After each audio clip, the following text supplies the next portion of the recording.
On today's episode, we're talking about community engagement and advocacy from our perspective as therapists. You're going to hear us talk about some of our experiences with community work, tips on how to overcome anxiety in order to seek causes and organizations out, as well as the usual zany randomness you've come to expect from Collect Your Thoughts. Get ready to listen, engage, and learn with us. Let's get that theme music playing now. Now.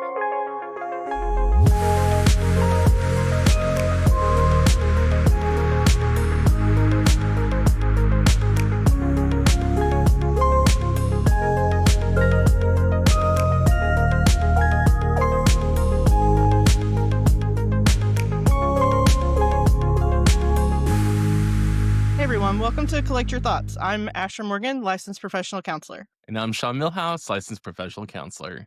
Today, we're going to talk about something that's kind of near and dear to my heart. So, Sean, thank you for letting me kind of take the lead today. It's going to be about community engagement and advocacy and what that looks like as a therapist, especially if you work with marginalized, minoritized populations and what that kind of looks like for us. To kind of dive right in, I personally believe that therapy extends beyond the therapeutic space, especially for some practitioners, depending on the population that you work with, the size of the area that you live. It's just kind of unavoidable that those things won't overlap for you. I also believe that therapy is very much, as is everything in our society, in my opinion, political. Like we can't avoid it. And so what does that look like for us to advocate for the populations that we may fall into, but also our clients may fall into? Our work doesn't necessarily stop at the one-on-one interactions that happen in our offices or groups, if you lead groups or family sessions. It's about listening to the needs of your population and communities and figuring out ways that you can show up for them and what does that look like, as well as advocating for systemic change that helps support their overall well-being. Like, I don't know about you, Sean, but a lot of my clients right now are presenting with a lot of anxiety, a lot of overwhelm, and some of it is beyond their control because it's systemic issues that need deeper change than just coping skills to navigate the day-to-day. It requires some kind of deeper work. And so today, that's what we're going to talk about, like that kind of intersection of healing and action and what that looks like from our perspective as therapists. And how can we connect, empower, and transform both the individual lives and then impact the communities that we're part of. Also, something that I hope to talk about a little bit later is my work that is with a part of a group here in Northwest Arkansas called NWA Transcends, where we're working to create a dialogue and means of support around the transgender experience in this area. And I'll talk a little bit later about how we're trying to do that, the group of people that we pulled together. I did also want to, I don't know if this is like a note or a trigger warning, however we want to label that, but a little bit later in this session, we will talk a little bit about suicide, suicidal ideation, non-suicidal self-harm, and how that kind of presents for this population specifically. It's going to be a good one. It's going to be a good one. It's a little bit heavier than some of mine and Sean's previous work, but don't worry, I will make sure like to bring it down in terms of, the elevated nature of this conversation. I'll make sure to create some real awkward and stupid moments just for me. So that's what I'm here for. Some brevity to the conversation. Maybe levity? Levity, brevity. It will never be brevity with this one. Fair. But you don't want tame and soothing experiences that are really calm and just ease you into it. I mean, I do, but I'm just really bad at it. So to kind of get started today, I wanted to define a few things. And so we're going to start out with community engagement, kind of what that means. And it's just about building authentic relationships, figuring out how to amplify voices that oftentimes might go overlooked or are unheard, and kind of giving voice to people that may not have the ability to take up that space for whatever reason, and working together towards change. And then advocacy is a little bit deeper. It's about using our skills, our platforms, and our privilege to push for equity, access, and justice. Before we kind of dive in, there's one part of this that I would like to define, and that's intersectionality or intersectional theory. And this was first coined in 1989 by Kimberly Crenshaw, who is an American civil rights advocate, scholar of critical race theory, law professor at UCLA School of Law, as well as Columbia Law School, where she specializes in race and gender. She's also written several good books. But intersectionality is kind of the study of how we have all these overlapping social identities, particularly if you are a member of minoritized populations, and so minority identities. And these relate to systems as well as structures of power, oppression, discrimination. But they impact each of us individually, and everybody has their own kind of overlapping Venn diagram of intersections. Some of them might be the same, but they're a little bit different for each of us. But these can impact an individual as well as a group's experience with those systems, and they include things such as racism, sexism, homophobia, transphobia, class, just to name a few, education level, geographical location. And when you put these combination of identities together, it results in specific unique experiences and how we interact with the world, especially in terms of discrimination and privilege that are unique to everyone, even though we all have are a little bit different. And so thinking about that, what are some of your intersecting identities? So, I mean, I was looking at that question and I was thinking, I would say the main intersections that I deal with are from my homosexual male perspective.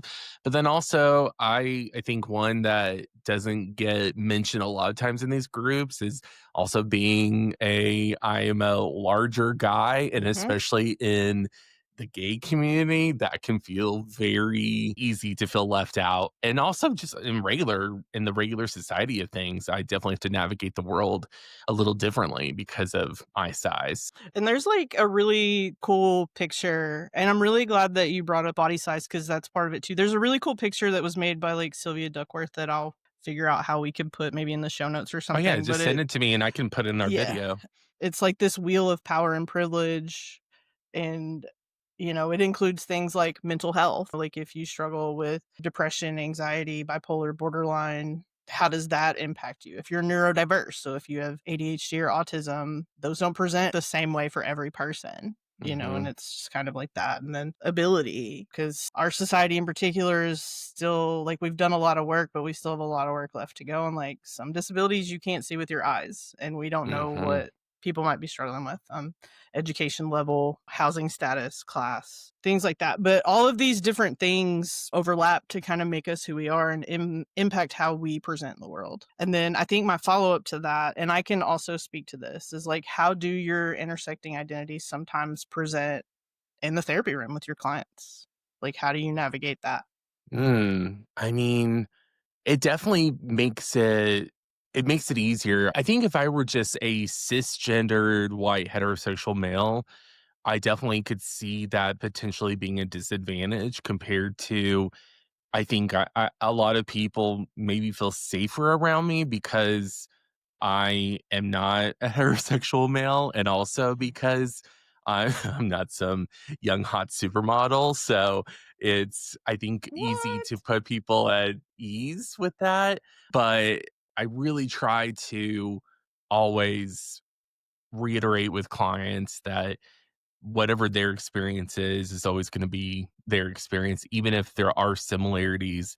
I never try to assume I know what their experience is like, and I also want to make sure I'm listening. I think Hmm. obviously that's my our job, Yep. but to definitely in that moment make sure they feel like someone is hearing and also being curious about, does it impact any other parts of your life. But what about you?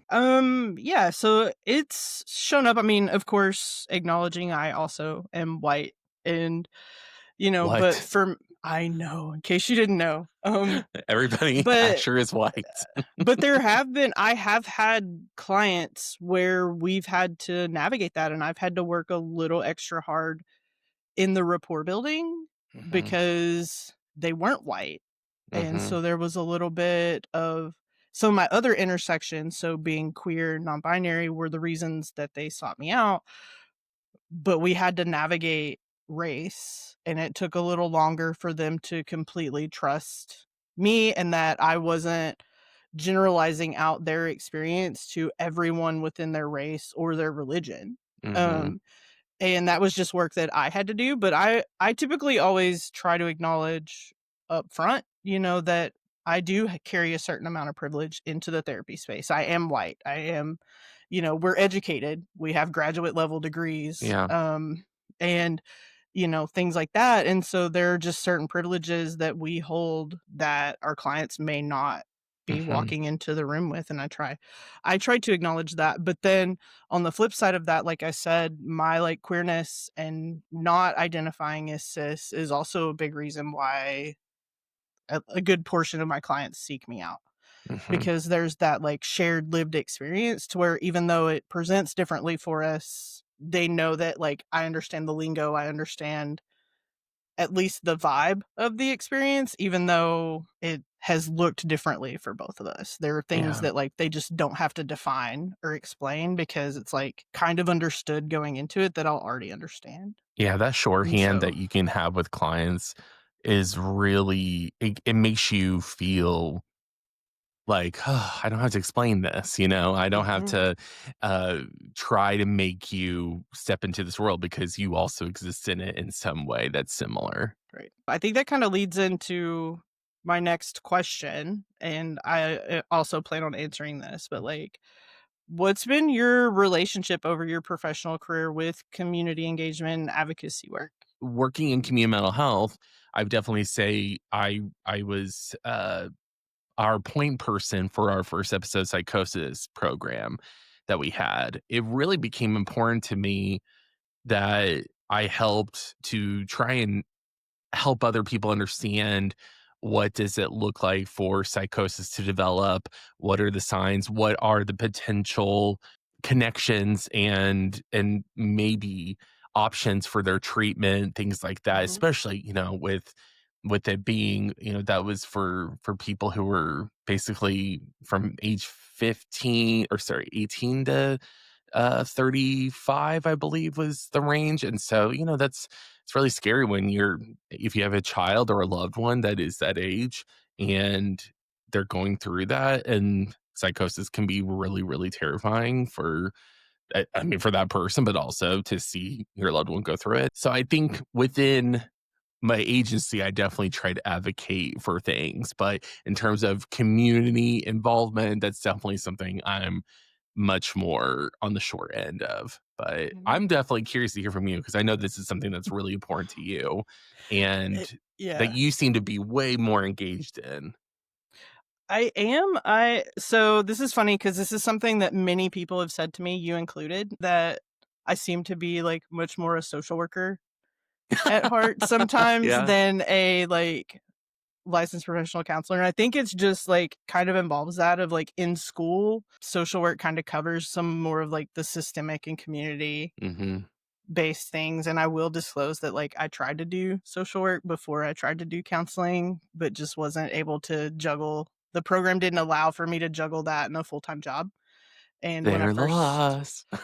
when I first started the counseling program, I was still working full time. And so like they actually had it beautifully scheduled out. It just didn't work for me. Mhm. But I will say this is something that I've kind of always been passionate about, but I will, admit in all of my privilege that it kind of popped off in 2020 with the death of George Floyd, Hmm.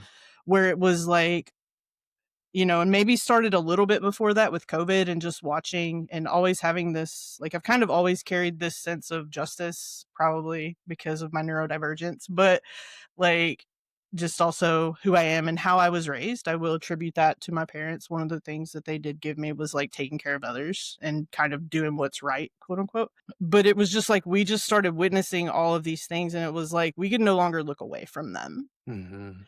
And I really, really started to kind of examine what my role was in that as a like white person, but also like the civil rights movement and the like LGBTQ liberation, queer rights movement. Like those two things are very intertwined. Like we wouldn't have like LGBTQ people wouldn't have what we have without black trans women and and Absolutely. realizing that like I can't fight for one and not fight for the other and trying to figure out, okay, what does that look like for me? And I was still in the counseling program and it was weird. There were a lot of protests and I went to some, I didn't go to others for COVID reasons and some other reasons, but it just kind of became this like, okay, where can I get involved? How can I use my voice? Because something that's been really strange for me thinking about intersections is when I came out as like queer and non-binary, I feel like my privilege actually increased Hmm.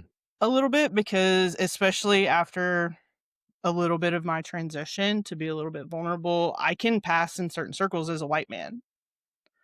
I'm not one, but if you don't know me and you kind of just passing glance.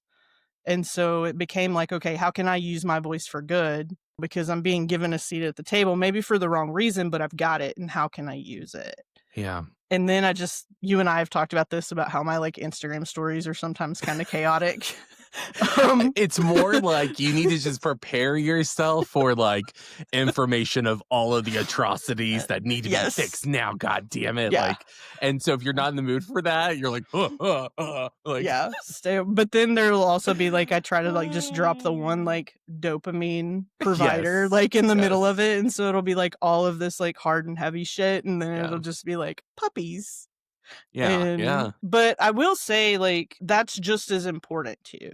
And I've seen a lot of things since the election too, of like the revolution or fighting back or advocating for your community looks different for everyone based on capacity and things like that. And hmm, sometimes, especially with the monetization of social media, like sometimes reposting things is really valuable, especially on like TikTok, like liking and reposting things helps that creator get like just a little bit of money. And yeah, like sometimes they need that. And I've seen it for trans people, I've seen it for Black people, I've seen it for individuals in Gaza. They're like, just stick with this video for this minute and a half and it helps. And I think that's just as important as going out and being in the streets and creating task force and things like that. Like we all have a role yeah. to play.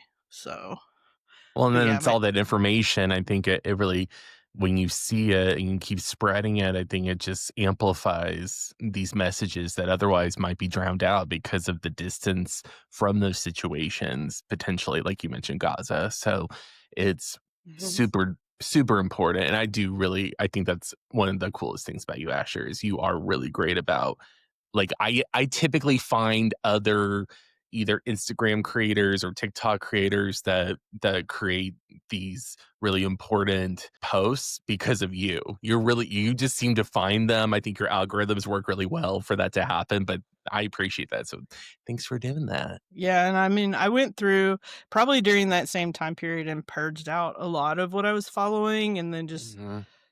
got, like, really immersed in it. I will say, though, the flip side of that, and I do understand the privilege that's laden in this what I'm about to say, though, is that it can get really overwhelming, and I have to take a step back from Yes. it and give myself, like, a day or an evening without it to recharge so that I can show back up again, but that's also part of this work too, is knowing when you need rest, Yes. because this is, like it's a long game, it's an ultra marathon, not a sprint, and so we have to do what we need to. The rest of today's conversation, I want to make note of a few things, and that's the American Psychiatric Association, which writes the DSM, which is our diagnostic manual that we use to diagnose individuals, removed homosexuality as a mental illness in 1973. And so it was considered to be a diagnosable mental illness until 1973, just This to is be like 52 years ago. gay or lesbian. Yeah. Look at you, math on the fly. I mean, it was Um, I had to do it a little bit. yeah. But, like, this followed a lot of activism from the, like, gay rights movement, but you think about that, it was just removed from like, being trans or transgender was just removed from the DSM in 2013, and so we're talking 12 Insane. years. Yeah. And that diagnosis changed to more gender identity, or changed from gender identity to, like, gender dysphoria. I mean, we could get into, like, diagnosing this right now, but at the time, it allowed for, like, depathologizing, taking that out so that individuals could still get the care that they needed, but it was Mhm. focused more on allowing them to explore differences between their internal experience and sense of gender and their assigned sex at birth. And it also was done to try to remove the stigma of being trans as a mental illness, because it's not. But the gender dysphoria diagnosis allowed for them to still access necessary, medical and psychiatric treatment. But this change represented a really big shift in understanding gender identity as just a normal variation of the human experience. It's just because transgender, non-binary, gender non-conforming individuals have existed for forever. And let's try to remove the stigma from that. This is just a normal variation of the human experience. Not a big Mhm. portion of the population experiences this, but some do. There's nothing wrong with them. Being trans or not identifying as cisgender, which is the sex that you're assigned at birth, is not a disorder. It's not an illness. There's nothing wrong with you. A little bit of statistics as to why this is important and just how heavy the experiences and these stats are from 2024.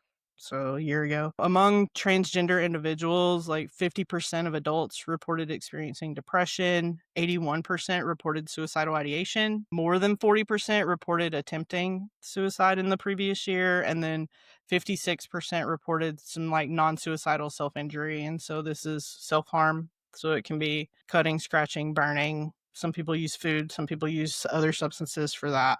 Mhm. Among youth, anxiety was around 71%, depression was around 59%, and then 26% of them reported attempting suicide in the past year. And so that's a little bit more than 1 out of 4 trans youth. And so some contributing factors to this, discrimination and stigma. So there's still a pretty big lack of understanding and fear around what it means to be trans. And that has led into like legislative and rhetorical attacks right now. Like just this year alone, there's been 987 like bills that have been proposed across 49 states, with Vermont being the only state that has not proposed any anti-trans legislation this year. Insane. And so these would negatively impact transgender and gender nonconforming people. And this number is anticipated to grow over the next few years. But as of right now, I think when I put these notes together, it was Monday?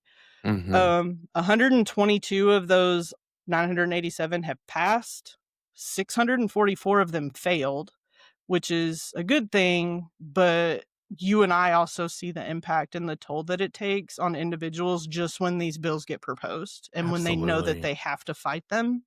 Mhm. And then 221 of them are still active. They haven't been voted on or decided yet. And these just go to seek to block transgender individuals from receiving basic health care, education, legal recognition, and in some cases, just the right to exist. Another contributing factor is like school and workplace environments. So, can you use your chosen name? How are pronouns respected? Being able to utilize the bathroom. Like, I could probably do a whole like afterthoughts episode on my experiences with public bathrooms. I know.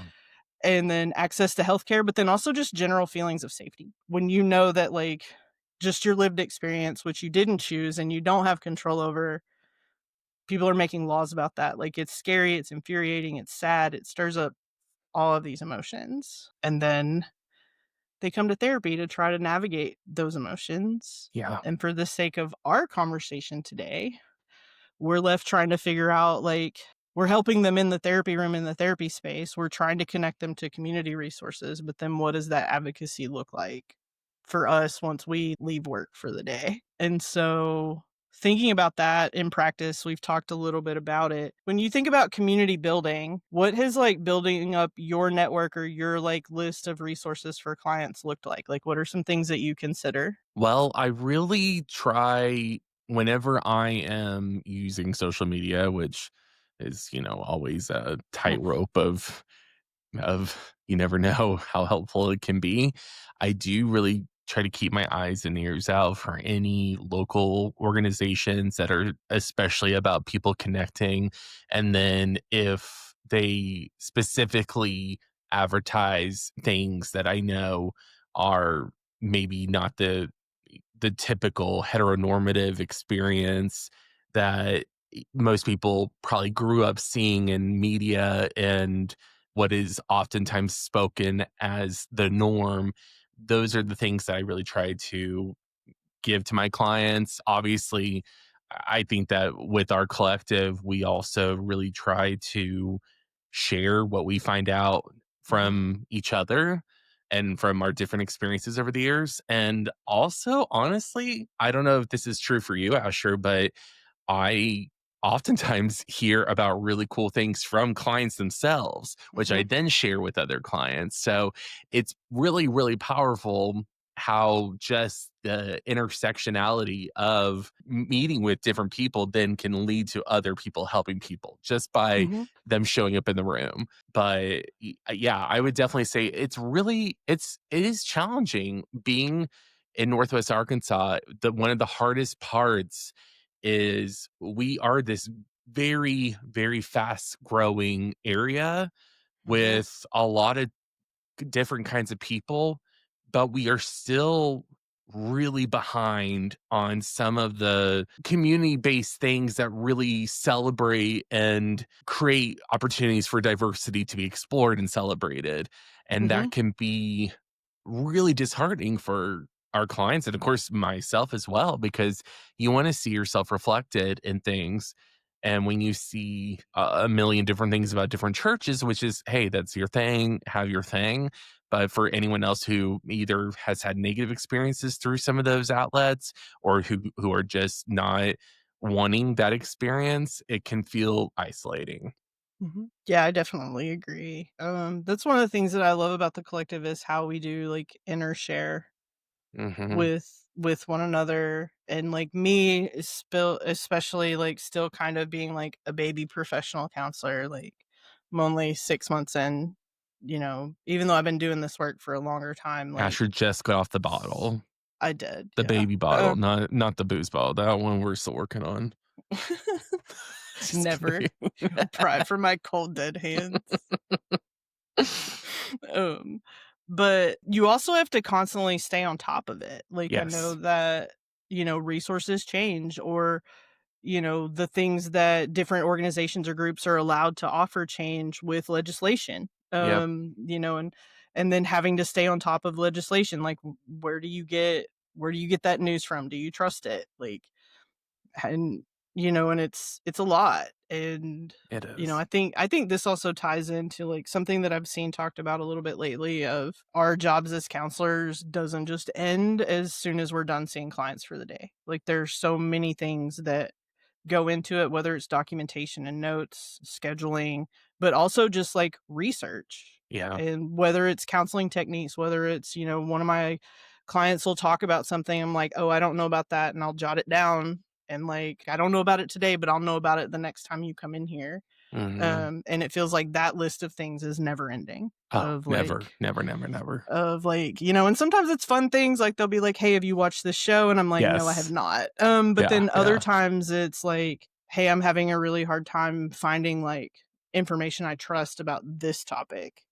What do you know about it?" Sometimes I'll know about it. Other times I'm like, I don't know anything about that. We can either research it together, or I will know as much as I can by the time you Yeah. step foot in this office next week. A big part of that is like sometimes who are the people in the community that I know of that may know this, so that I don't have to try Mhm. to recreate the wheel. And so that I'm not trying to create like resources from scratch if there's somebody else that's kind of already doing it and knows about it. But I feel like that community building is important, because that's also sometimes the most exhausting, because it Mhm. never ends. Because organizations start, they end, Momentum, builds momentum and may crashes. momentum may fizzle out, the money may run out, like if they're initially funded like through grant funds or something, and they're not able to get like in-kind funds behind it, like things like that, people move away. Like we've seen some shifts in resources here in Northwest Arkansas, some pretty major ones, Yeah. because a lot of like the population that place serves are like they're moving, like they're literally moving out of the state or trying to leave the country, and they have to do what they feel is best for them, their family, and things like that. Yeah, this is um why the national impact on everything is so important to not ignore mhm, because if someone perceives something as not safe to pursue or to continue doing or it's no longer advantageous, it limits and minimizes those resources and that is exactly why it's so important to have healthy balanced messaging as opposed to these condemning factors that really make it so mhm. hard for just people to live their lives and feel connected. Yep. But yeah, another way that this looks, and is free libraries, free pantries. I know there are a lot of like Northwest Arkansas actually has a handful of mutual aid Facebook groups. They're not like counselor based, but I know that there are counselors in them. I know that there's one Mhm. that exists that was started by a group of counselors in Fayetteville, like social workers and counselors. But I mean, that's something else that I love about the collective, is that we have like a little free library, we have a little free pantry, and it's something that my clients always are like, "Oh, that's really cool," because like they see it, but initially it's like, "Oh, this is just a bookshelf of books in my therapist's office. I can't take these." Mhm. And I'm like, "No, you totally can, and you don't have to bring them back." And I've even had a few clients bring books. Yeah, and yeah. put it in the little library, and I love that. Me too. And the same with the little free pantry that we have, you know, tell them, like, you're free to take whatever, you don't have to ask, and then, you know, if you're ever able to, like, actually donate something, that would be awesome, but it's 0% required. Absolutely. So and I love Yeah, shout that. out to Elise for really spearheading the pantry, and definitely many of us who are really excited about the free client library. Books are needed, and especially a place to find books that may not be, or the ones that could be in danger because of Mhm. various things that are happening in our society right now. Great. So, if I may, I would like to maybe shamelessly plug this group of people that I've been working with for, I don't know, since early this year. It's a group called NWA Transcends. And, you know, we've created a little task force of people, and it kind of came out of there was a transgender town hall meeting that happened. I was not able to attend that, but a handful of people, one I worked with at U of A and one I've known in other capacities, kind of got together and wanted to take actionable steps after that to try to create a dialogue between, like, the transgender and the cisgender community. Not even necessarily just within the LGBTQ community, Mhm. but just overall about what it's like to be trans in Arkansas, specifically in Northwest Arkansas, in the South, just in general, Mhm. and creating community around that. And so it's a task force of professionals, both within and accomplices to, like, the transgender and LGBTQ community. And we're just trying to bring all of Northwest Arkansas together for these courageous dialogues to build understanding awareness around the challenges, joy, and lived experience of our trans neighbors. Like, you know trans people even if you don't think you know trans people, Mhm. like, or non-binary individual. Like, we might wear a t-shirt about it, a lot of the times we don't, you may or may not know.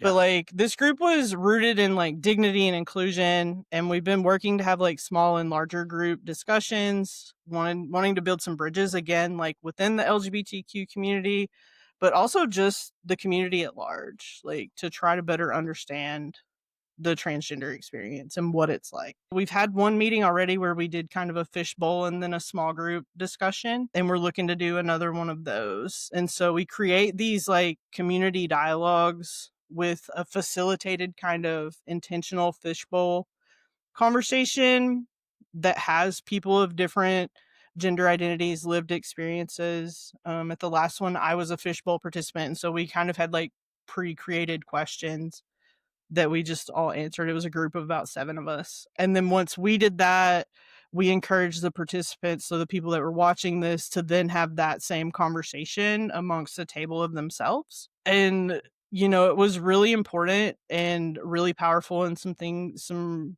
pretty amazing things came out of it.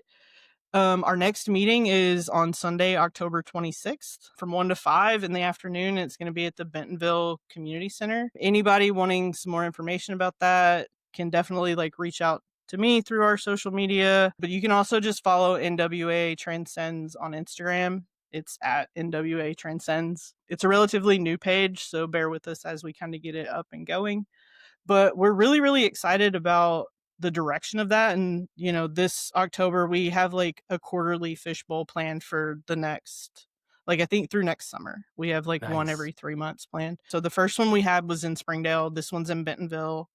Then I think we're coming back down to Fayetteville and then to Rogers. And so we're trying to really hit all of Northwest Arkansas, because trans people don't just live in Fayetteville. Like, and What?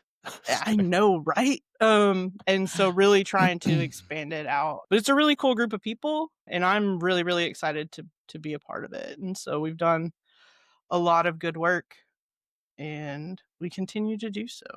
Nice. Yes. Some kind of, like, the key takeaways and stuff for this for me is the realization, and this was a big part of my journey.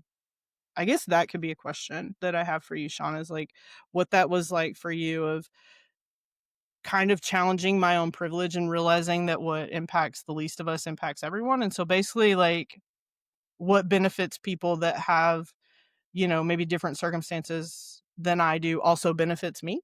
And that was, you know, it's something that I've kind of always known, because I mean, I was raised Southern Baptist, and I don't know how, like, religion would fill in for you with this, but, like, we were always helping. Mhm.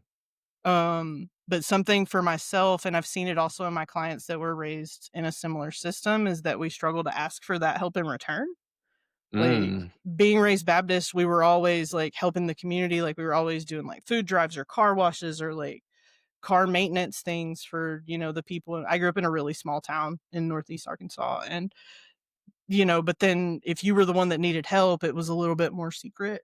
When I was growing up, we did a lot of stuff for other people. I did witness that, like, oh, we can't ask for help, but we Mhm. also knew each other, Mhm.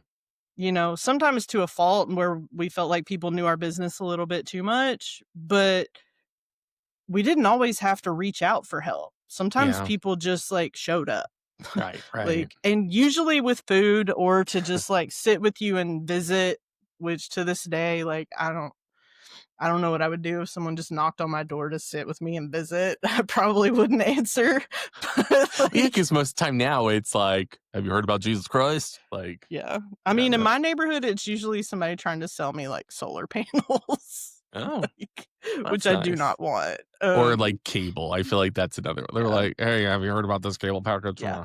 But, like, we've lost that sense of knowing one another, of, like, 'Cause we've going othered across each this. other. I think that's Yeah, been normalized is to other each other.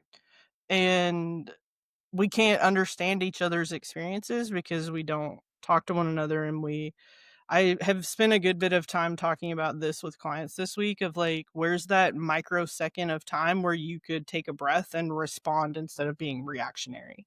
Yeah. Like, it's small, and, if you blink, like, you're gonna miss it, but, like, you have a choice on if you're gonna respond with who you truly are, or if you're gonna react from your emotional self and then later be upset about it. And I feel like we are a very reactionary society right now, 'Cause I where think everyone's scared and for different reasons yep, and because the tired.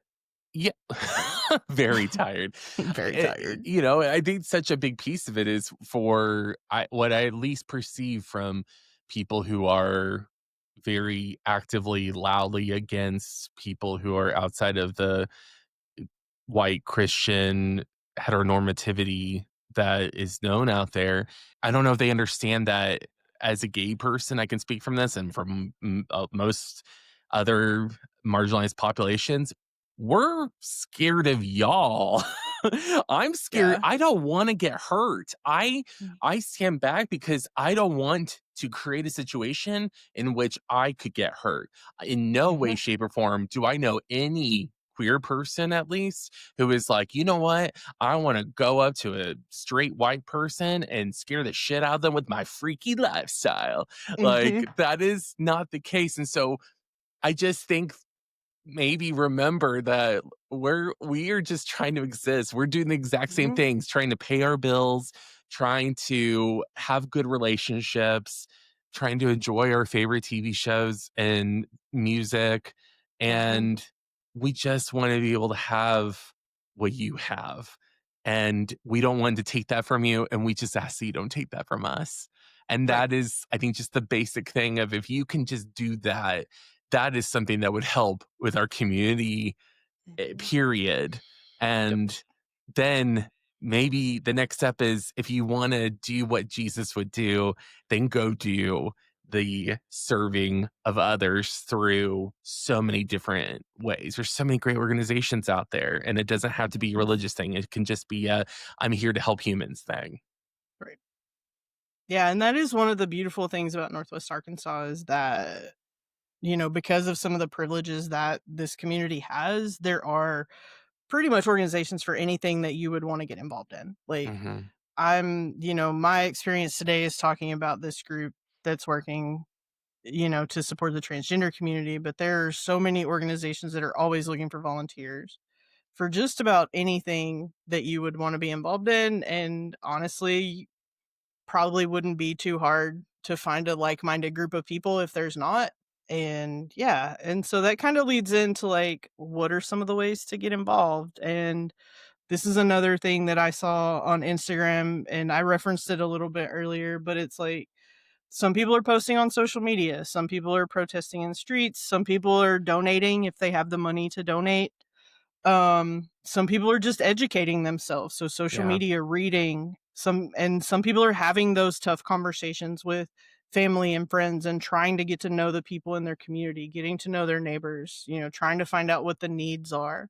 Some people are resting, Yeah. because that's a component of this, but the gist of it too, though, is kind of back what you said of, like, be kind to yourself and to others, because, again, we're playing a long game here of, like, we're not gonna solve this problem today, unfortunately. Yeah.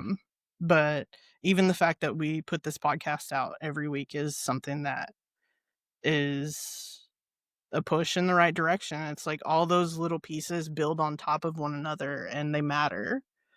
Yeah. And so it's like that's kind of, I think, my challenge to our listeners today, even though I'm getting a little bit ahead of ourselves, is No, figuring no. out how you can get involved and, like, don't should yourself into you should be doing more, like, Mhm. because every little piece counts. Like, if all you have the energy for is to, like, repost stuff on Instagram, then do that. Or if you just get a stack of books from the library or Libby or wherever you get your books from, do that. Like, not everybody is able to go protest on the corner or feel safe to. Not everybody has the money to, like, donate. Don't put yourself down for the things that you are doing because they're pieces of the puzzle and we need all of it.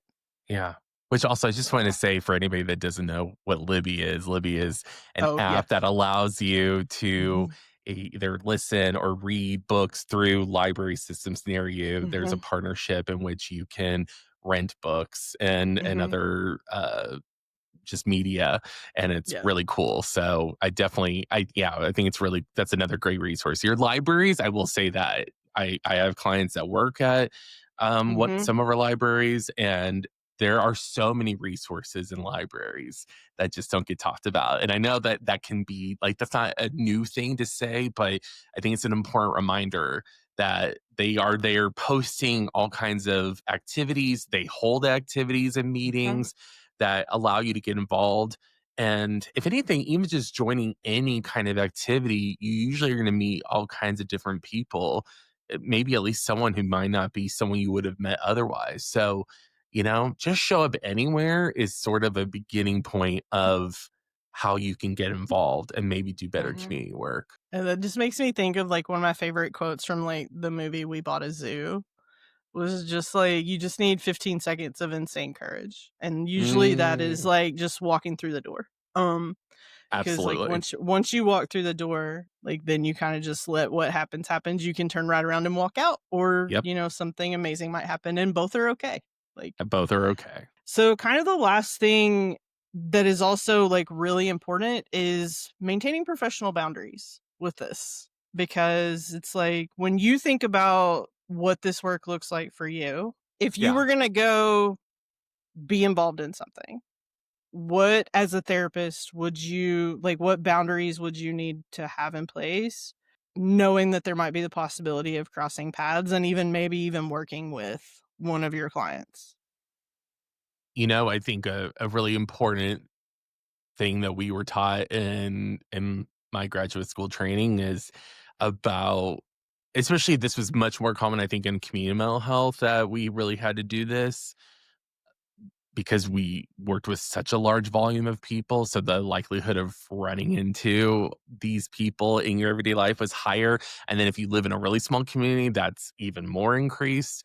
And so a lot of times it's an education with explaining to our clients, hey, you might see me in these places.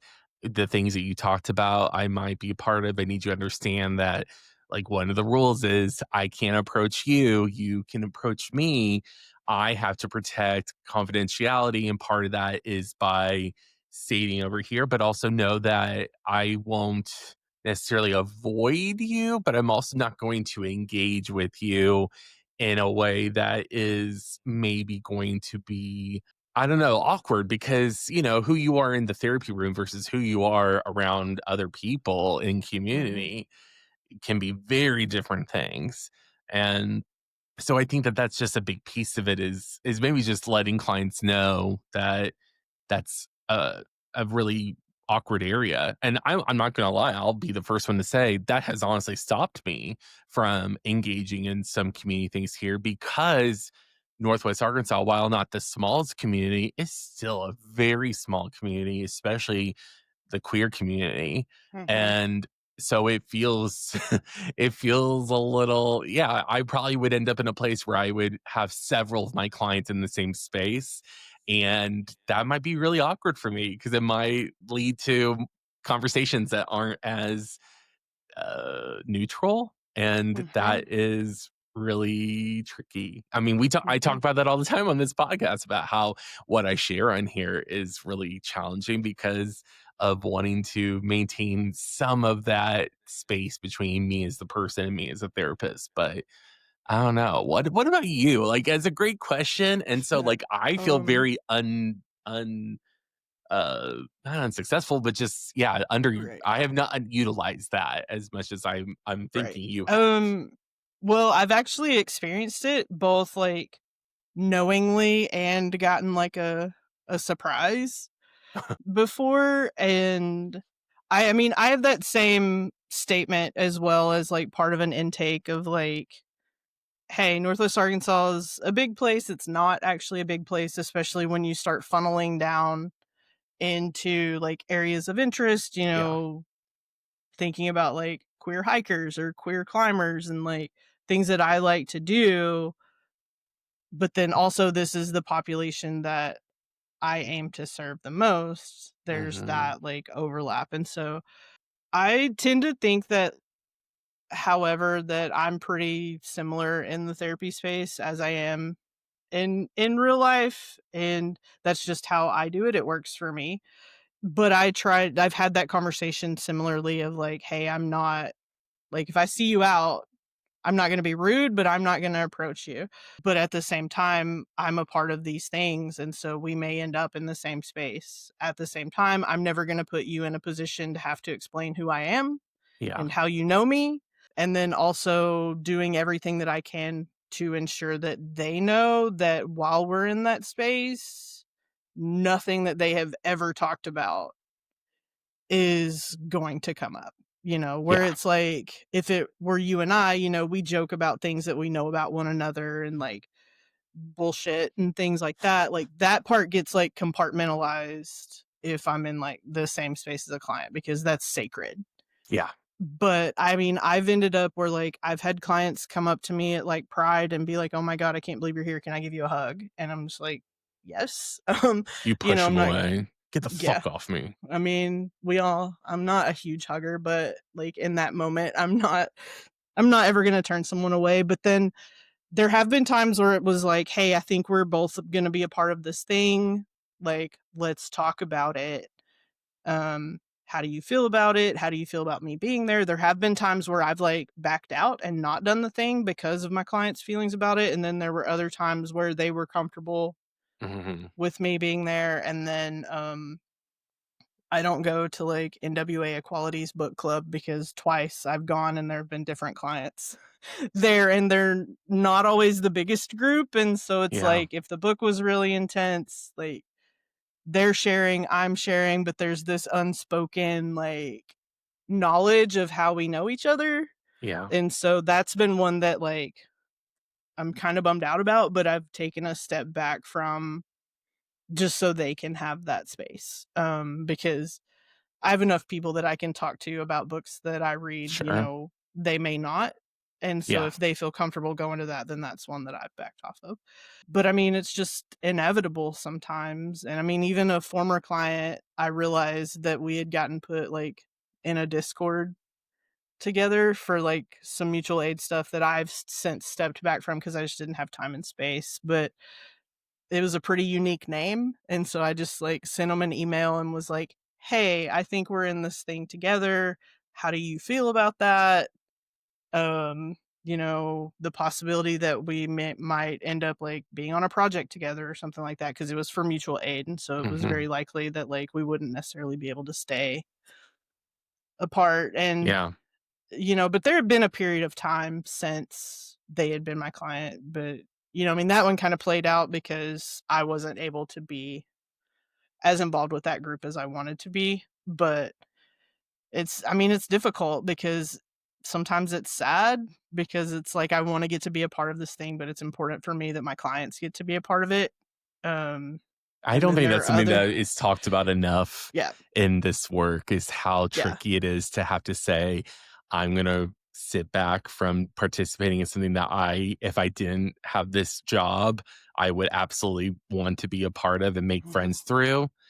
yeah, And you just have to weigh out what's best for everyone yeah. involved. And then there are other things like this NWA Transcends and other things that I go to because I want people to know that, like, I'm there and I'm out, like, so, like, certain pride events Yeah. I'll go to and, like, it's actually even if we don't interact, it would be important to me for my clients to know that, like, I was there and supporting them in that as well as having my own experience. Hmm. Hmm. And so but yeah, it's a fine line to walk, especially when you start, like, paring down different types of communities and special interests, like, Yeah. those groups can get real small real quick.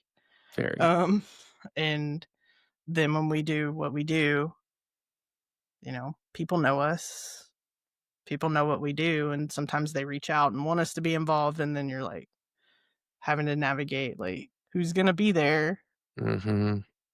like, so That's I really had to have great. a I had to have a pretty intentional conversation with, like, a library once because I was on a they wanted me to be on a panel, and I wanted to, like, make sure who else was on that panel just so I didn't have that, like, overlapping experience, and thankfully, there wasn't a client also on it, and so I was able to participate, but, Nice. that was a place where I was really intentional about, like, who are the other speakers, just in case I either needed to, like, have that conversation or be like, "No, I can't do it."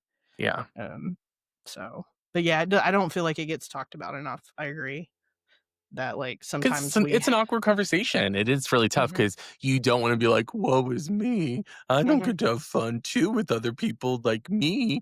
But also, yeah, it does sometimes feel like mhm, that. We also wanna make new connections. We yep, also wanna be a part of our communities in yep, ways that aren't just professional based, mhm. and because we care about these things or we're interested, whatever. So, Right. it Well, and is also I tricky. think something that I don't know, this is for me, I don't feel like it gets talked about enough. I have seen it on, like, TikTok a lot just in the past week. This is what the algorithm is giving me of, like especially when you're a part of certain communities based on, like, intersecting identities, we're experiencing the same things our clients are. Right. We have education and tools, to help them. We're also trying to implement those things in our own lives because at the end of the day, we are still just a human. And it's like, the legislative things or community things that happen, like those impact us the same way that impacts them.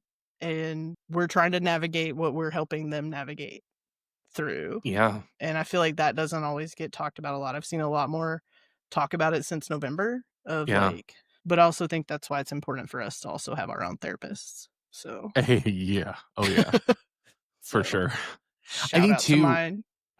and mine. Um, I think too, like, something that's also changed in this sort of, situation that we're discussing is when I first began this work, which was, gosh, over 15 years ago, people had a very different relationship with talking about going to therapy and mental health. And Mhm, while there's still stigma around it, it was incredibly different in the, aughts, early 2010s, things like that. So while in the past it was a little easier because most people will be like, "Ooh, there's my therapist. That's awkward. That's like, mhm. watching a dog walk on its hind legs." Um, now I stole that from Mean Girls. That's fair. But also now I think, like, I know there's a lot of people I've had this happen where they go, "Oh yeah, this is Sean. He's my therapist." Like they're in which it's like I feel like I'm with a little kid and they're like, "Oh, this is my first grade teacher." Like, Yep. and so it's really like it's very sweet. And I don't mind if people Mhm. want to do that if they want to do that. But I never assume that that's how it's going to go. And so you just always have No. to play it safe. Yeah, that's something that, like, as I continue this work, I haven't experienced it yet, but I feel like it's a possibility. I work with a lot of teenagers and young adults that very much like I have experienced it in the sense of like I had clients like pass each other that didn't know that knew each other, didn't know that they were You were both the common that denominator. I was the common denominator that would then just like, hey, kind of like the Spider-Man meme of like, Uh-huh. this interaction. But I can very much see if I were at, a community event, whether I was there representing, Bentonville Counseling Collective or just there on my own, people being like, that's Asher, that's my therapist. And like, which is awesome. And I love that they're comfortable doing that. But then it's like, I'll get awkward and just be like, hey. Yeah. You just Like, kinda shrink into yourself because you're like, "Oh, I yes. can't be the rowdy asshole that I am when I'm Right. not on the Yeah. clock." I have to like rein it in. Yeah. Oh, wait, Because I'm I so am boisterous all the time. semi-normal. Yeah. We I have to also have to maybe, pretend to be normal sometimes as much oh, as we tell people not to be, and honestly, no. it's really a fool's errand. It really is. It's overrated. Yeah. All right. Do you have Alright. a secret question? Well, Secret question. I'm is that from sorry. something? I was like secret lover Oh. is where my head went. Is that how that song sounds in my head? It's probably not how it sounds in real life. Secret question. Okay, Yes. we're keeping that in. This Um, is why I just look at y'all like I'm Jason Bourne on surveillance video at all times.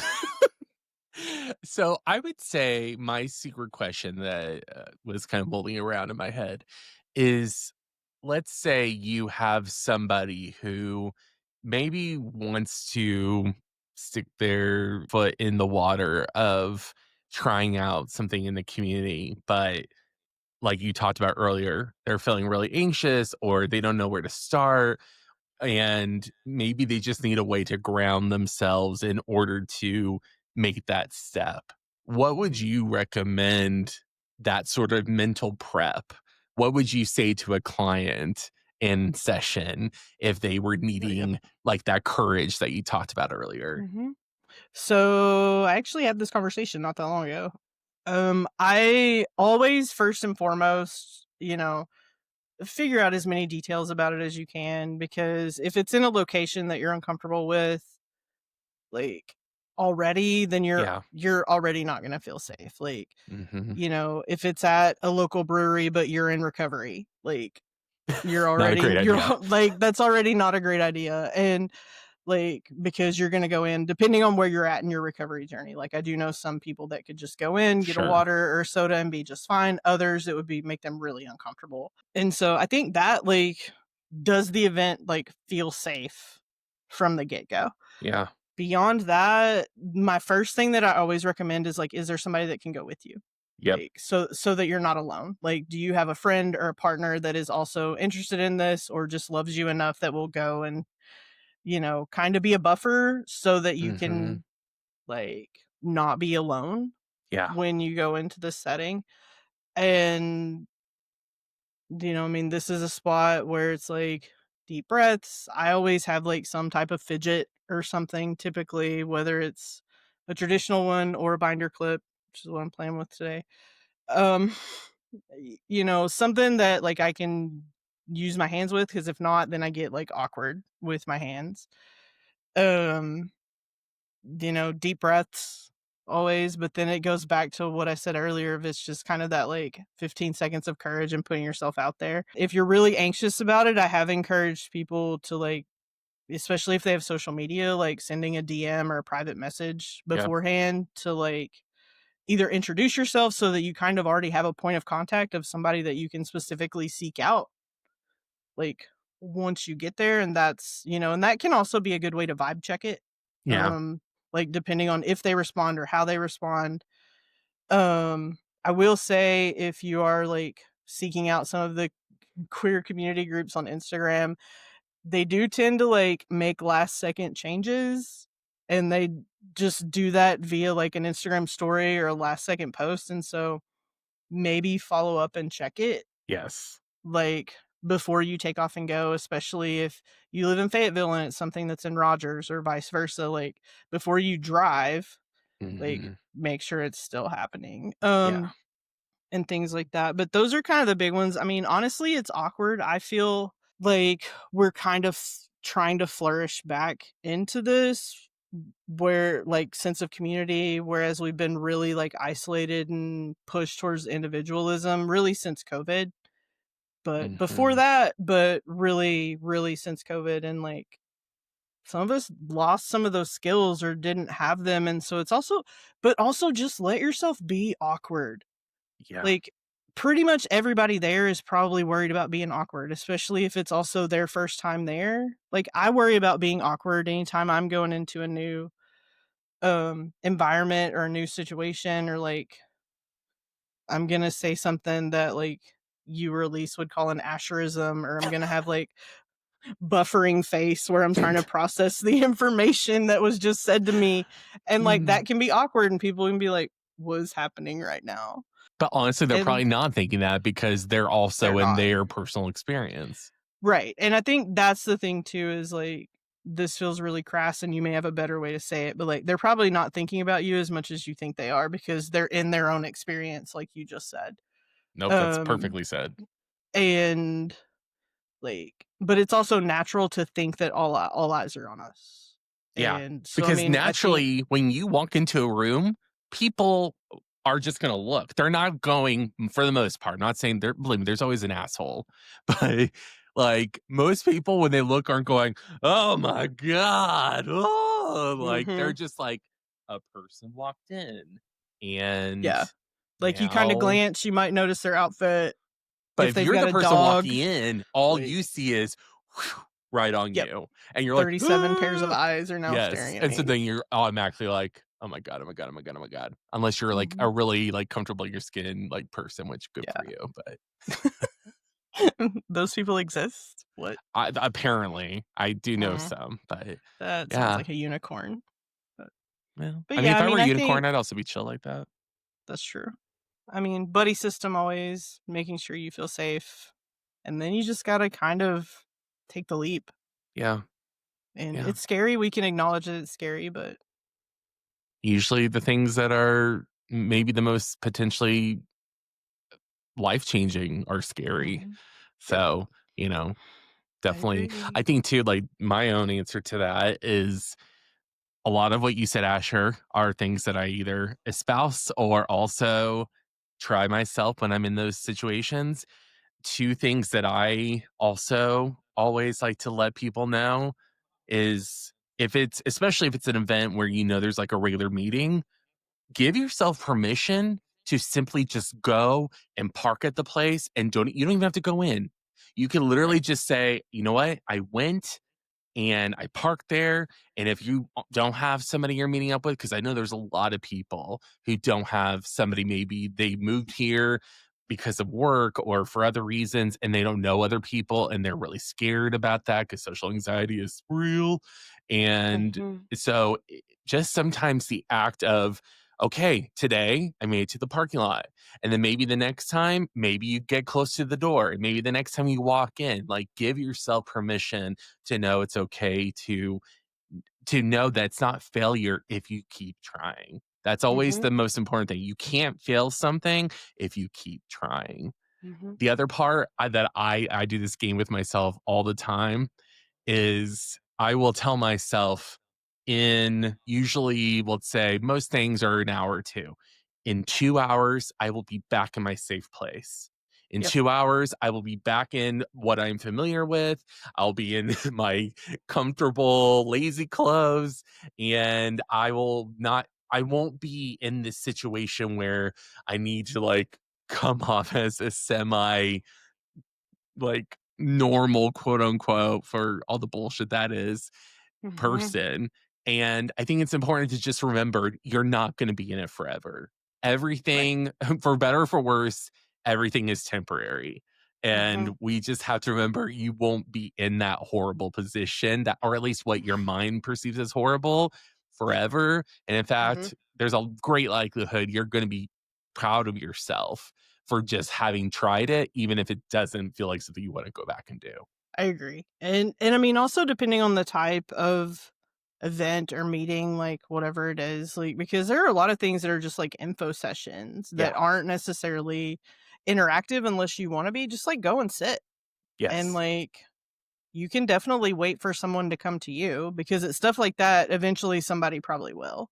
Yeah. Like even if you're just sitting like in the back or off to the side, like, Under a there's table. usually Just kidding. yeah, there's usually an extrovert somewhere that will seek you out and talk to you and just and all you have to do is, like, introduce yourself, or some things, like, I know NWA Equality always has, like, name tags at their Mm. events, like, then it's like they know that you're a part of this thing because 'cause you've got the name tag, So maybe with just it. wear your own name tag.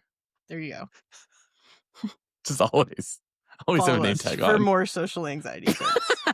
Get your own name tag created so that you always look like you belong. Yes, we will give you some great websites to create your own name tag. Yes. Just kidding. So, alright, Shawnee, what do you have for shout outs? Shouty outs. Mhm. Oh gosh. I would say my shout out is fuck. I don't know. Do you have one off the top of your head? Yes. Okay, please I do, go. but I, like, cheated and wrote it. Oh, I okay. Yeah, mean, good for you. I actually have a couple. So the first one would Please. be for the, like, NWA Transcends task force, like, in that group of people and, like, just the fact that we put this thing together and it's really taken off and there's a Mhm. lot of good momentum behind it. Like, we feel really confident about it. And we've been there for each other through some personal stuff, but also just through the work that we're doing. And then also one of the members of it received like a Weaver Award to help support the group. And so we got a Oh little bit of wow. grant funding recently to help us pay for things, mostly just space, because like Yeah. usually the spaces where we hold the meetings cost a little bit of money. And I think my shout out, which I feel like this has been my shout out for a couple of the pods that I've done with you, is just the collective group. Yeah. Like the six of us, because we're all feeling it the past 2 weeks. I feel like we've all had variations of the same conversation, maybe especially the past week of people processing what's gone on in our society in their Mhm. own way. And just am always thankful to have the other five of you to just bounce that off of. And because you all kind of view it in very different ways, Yeah. and so you provide, like, a different perspective on it and different ways to deal with it, and I'm always just really thankful for that. And then we were able to have, like, our first, I don't wanna call it a staff meeting, but I guess that's what it was. It's a team meeting. I always say our team Yeah, meetings. team meeting feels better. Yeah, no, Like, fuck. We're not oh, we're staff members. I know. But, like, we were able to have one of those for the first time in maybe a couple of months where Few all months, 6 of yeah. us were actually there, and that was really nice because it's usually a combination of the 6 of us, and to get all 6 of us in one space at the same time was really nice.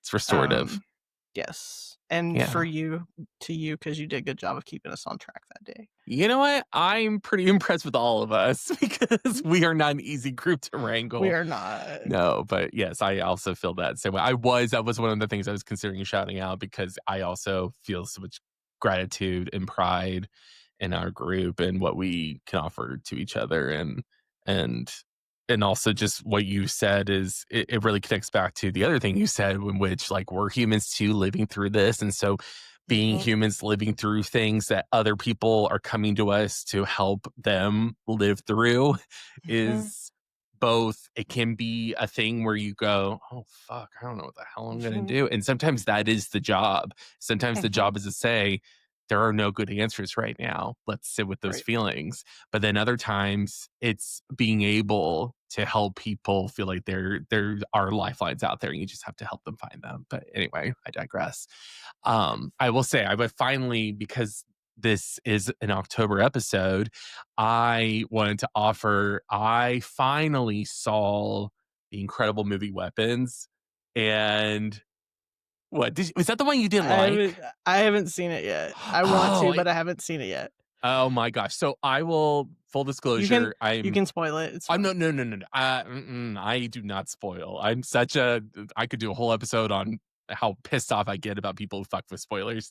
Anyway, I just want to say if you are somebody that likes scary movies, which I'm one of those people, I love a scary movie. I love a horror movie. I like a thriller. Weapons is excellent. It is so good. It's really intense. So definitely not one I would have the kids around for.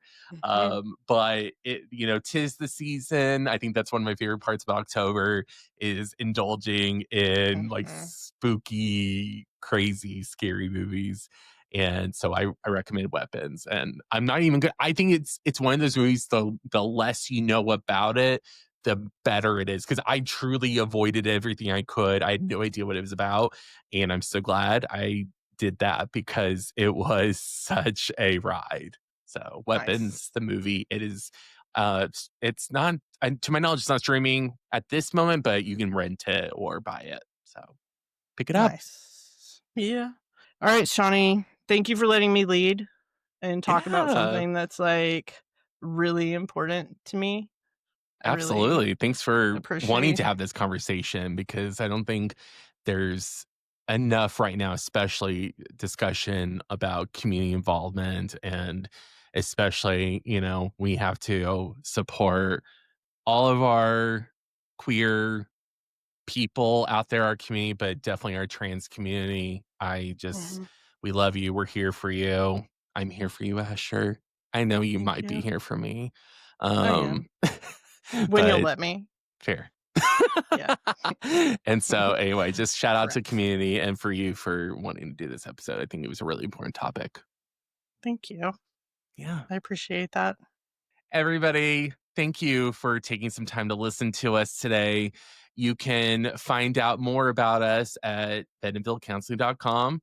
You can find us on Instagram at Bentonville Counseling, as well as on TikTok and YouTube at Collect Your Thoughts. And we will be sure to post more ways that you can connect with people in Northwest Arkansas. And we would love to hear if you have things that you would like to share with us that you want us Mhm. to promote, that are causes that are helping to bring people together. Please send us a message, drop it in our comments. We would love to hear from you. Well, thank you everybody for joining us. And as always, remember to take a nice, deep, cleansing breath. And And collect your thoughts. that's right. We'll see you guys next time. Have a great one. Bye.